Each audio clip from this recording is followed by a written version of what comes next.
Y aquí el público dice algo súper fácil, dice: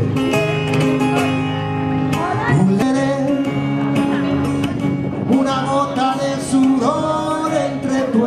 Pues molt bé, les fires s'estan consolidant i crec que és un bon dinamitzador de la part de Rocacorba, de Sant Julià i de Lòria, i els comerciants estan tots molt contents i la prova és que cada dia anem ampliant. Aquesta vegada també hem hagut d'ampliar una part més que està aquí al darrere i estan sent un èxit.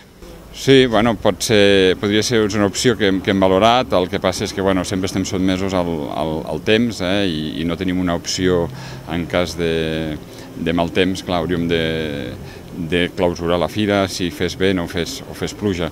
I fer-la cada setmana és jugar-se-la molt, penso, i més que res en èpoques invernals o de tardor i primavera, evidentment.